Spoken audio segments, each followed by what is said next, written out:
In this video, I'm going to show you how to switch scenes in OBS Studio using hotkeys.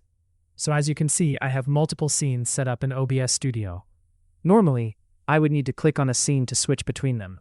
But instead, we can use keyboard shortcuts to make this much easier.